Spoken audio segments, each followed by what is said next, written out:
Hi friends, வாங்க இன்றைக்கி என்னென்னா நம்ம அன்றைக்கி வீரகாளியம்மன் கோயிலில் அன்றைக்கி காலையில் இருந்து என்னெல்லாம் நடந்தது அப்படின்ட்டு சும்மா கொஞ்சம் கொஞ்சமாக எடுத்திருக்கேன் ஃப்ரெண்ட்ஸ். இது வந்து காலம்பரம் 4:30 மணிக்கு நாங்கள் வந்து அந்த வைகை ஆற்றுல நாங்கள் எல்லாம் ஏற்பாடு, அதாவது பாலில் குடம், வேப்பந்தலை, எலுமிச்சம்பழம், தேங்காய்லாம் மஞ்சள் தடவுறது எல்லா ஃபங்க்ஷனும் முடிஞ்சதுக்கப்புறம் நாங்கள் அப்படியே அந்த பாருங்கள் கூட்டத்தை பாருங்கள் ஃப்ரெண்ட்ஸ். அப்போயே என்னென்னா நிறைய கரகங்கள் இந்த தடவை வந்து பறவைக்காவடியாக இருக்கட்டும், நான் ஷார்ட்ஸில் போட்டிருந்துருப்பேன்.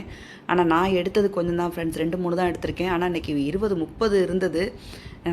முடிஞ்சதுன்னா நான் அடுத்த வருஷம் வந்து நான் எடுத்து ஃபுல் அண்ட் ஃபுல் நான் எடுத்து உங்களுக்கு போடுறேன் ஃப்ரெண்ட்ஸ். இப்போ இதெல்லாம் முடிச்சுட்டு அக்கா பையன் எப்பயும் போல் நாங்கள் அங்கே மங்களாரத்தி எல்லாம் ஆரத்தி எல்லாம் காமிச்சிட்டு கற்பூரம் எல்லாம் காமிச்சிட்டு இங்கே பாருங்கள், நான் குங்குமம் கொண்டு வந்தேன். அப்போ என் தங்க பொண்ணு எப்பயுமே நம்ம குங்குமம் பூவெல்லாம் வச்சுருந்தா நம்ம பக்கத்தில் உள்ள சுமங்கலிகளுக்காக இருக்கட்டும், பொண்ணுகள் யாருக்கானாலும் குங்குமத்தை கொடுத்துட்டு நம்ம வச்சுக்கிறது ரொம்ப ரொம்ப விசேஷம். ஏன்னா அன்றைக்கி நம்ம நல்ல நல்ல விசேஷங்கள் செஞ்சிட்ருக்கோம் இல்லையா. அதனால் இங்கே பாருங்கள், நாங்கள் வந்து மீனாட்சி அம்மன் கோயில் வழியாக நடந்து வந்துட்ருக்கோம். என் தங்க பொண்ணை தான் எடுக்க சொன்னேன். சும்மா ஒரு 2 செகண்ட் மட்டும் எடு அப்படின்ட்டு. அதுக்கப்புறம் அப்படியே நாங்கள் கோயிலுக்கு வந்துட்டோம். கோயிலில் பாருங்கள் ஃப்ரெண்ட்ஸ் எவ்வளோ கூட்டம்னு சொல்லிட்டு. அப்புறம் நாங்கள் அதாவது பிரசாதம் விநியோகம் பண்ணேன்னு சொன்னேன் இல்லையா. நாங்கள் மாடியிலேருந்து எடுத்தோம். மாடியிலேருந்து எடுக்கும்போது மணி 12 மணி. பிரசாதம்லாம் கொடுத்துட்டு எடுக்கும்போது இங்கே பாருங்கள் எவ்வளோ கூட்டம்னு சொல்லிட்டு. அங்கங்கே அந்த எல்லைக்குன்னு ஒரு தெருக்கள் இருக்கும் இல்லையா, ஒரு 5 தெரு இருக்கும் காளியம்மனுக்குன்னு சொல்லிட்டு. அப்போ அந்த இதெல்லாம் ஃபுல்லாக க்ளோஸ் பண்ணி வச்சுருவாங்க. ஏன்னா கூட்டம் நிறைய இருக்கும். பேரிகார்டு போட்டு வழி மாற்றி விடுவாங்க. அவ்வளோ கூட்டம் இருக்கும் ஃப்ரெண்ட்ஸ். உண்மையிலேயே நான் அடுத்த தடவை ஃபுல்லாக கம்ப்ளீட்டாக எடுத்துக்க போடுறேன். அதுக்கப்புறம் அக்கா தங்கையாத்தில் சாப்பாடு ஒரு 12:30 மணி இருக்கும். சாப்பாடு இதெல்லாம் செஞ்சு சாப்பாடு போட்டாங்க. நானும் சாப்பிட்டுட்டு இப்போ டயட்டில் இருக்கனால கொஞ்சம் தான் சாப்பிட்றேன். தங்க கூட சத்தம் போட்டே சொன்னான், நீ எதுக்கு இப்படிலாம் டயட்டில் இருக்க, நல்லா சாப்பிடு அப்படின்னு சொல்லிட்டு. எல்லாருமே சாப்பிட உட்காந்துட்டோம். நான் வீடியோவில் காமிக்க முடியாது, யாருமே வரமாட்டாங்க. அக்கா எல்லோரும் வருவாங்க. என் பையன் எல்லாம் உட்காந்துருக்கறனால நான் வந்து வீடியோ அவங்கள காமிக்கலை நான் வீடியோவில். அப்புறம் சாப்பிட்டுட்டு நல்லபடியாக கொஞ்சம் நேரம் உட்காந்து பேசிவிட்டு அதுக்கப்புறம் எப்பயுமே நான் சாயங்காலம் திரும்ப கோயிலுக்கு போவேன் ஃப்ரெண்ட்ஸ். ஏன்னா காப்பை அவுக்கணும் இல்லையா. பால் குடம் எடுத்துகிட்டு வந்தானே காப்பை அவுக்க மாட்டேன். சாயந்தரம் தான் எல்லாருமே அவுப்போம். எங்கள் வீட்டில் பழக்கம். வெளியூர்லேருந்து எடுத்துகிட்டு வராங்க அப்படின்னா, வெளியூர்லேருந்து வராங்கன்னா உடனே அவங்க காப்பு கழட்டி ஊருக்கு கிளம்பிடுவாங்க. இப்போ சாயந்தரமாக நாங்கள் எப்பயும் போல் கோயிலுக்கு போயிட்டோம். எப்பயுமே அது வழக்கம் ஃப்ரெண்ட்ஸ். சாயந்தரமாக போய் அம்பாவை பார்த்துட்டு, ஏன்னா காலம்புற இந்த தடவை பால் குடம் எடுக்கிறனால பாலாபிஷேகம் பண்ணுறதை எங்களால் பார்க்க முடிஞ்சது. லைனுமே கரெக்டாக விட்டுருந்தாங்க.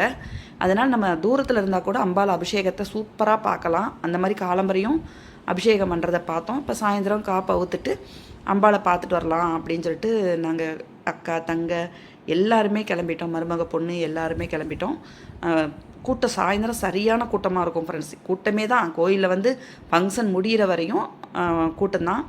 நான் வந்து இங்கே பாருங்கள், இதுவர் தான் உற்சவ காளி. அதாவது பல்லாக்கில் வரட்டும், அபிஷேகம் ஆகட்டும், எல்லாமே இந்த அம்பாளுக்கு தான். அது உங்களுக்குமே தெரியும் எல்லாருக்குமே. இங்கே பாருங்கள், அன்றைக்கி கஷ்டப்பட்டு இவ தான் அம்பாள் உள்ள எப்பயுமே கர்ப்பகிரகத்தில் உள்ள அம்பாள். நான் எவ்வளவோ ட்ரை பண்ணி கூட்டம், ஏன்னா வரிசையில் போனால் ஒரு 1000 பேர் 2000 பேர் வரிசையில் நிற்பாங்க ஃப்ரெண்ட்ஸ்.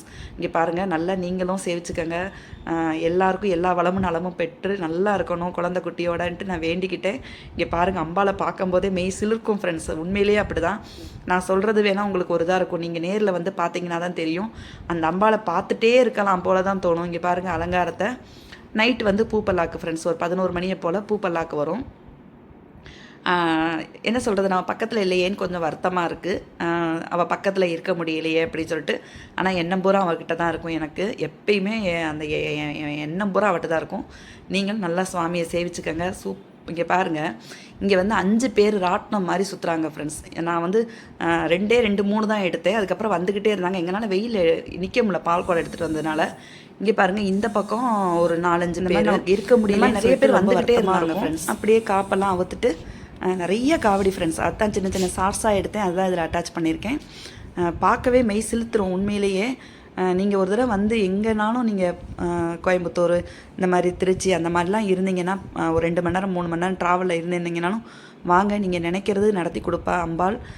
ரொம்ப சக்தி வாய்ந்த அம்பாள். இந்த தடவைலாம் 2 மணி ஆகிடுச்சு பறவை காவடிலாம் வர.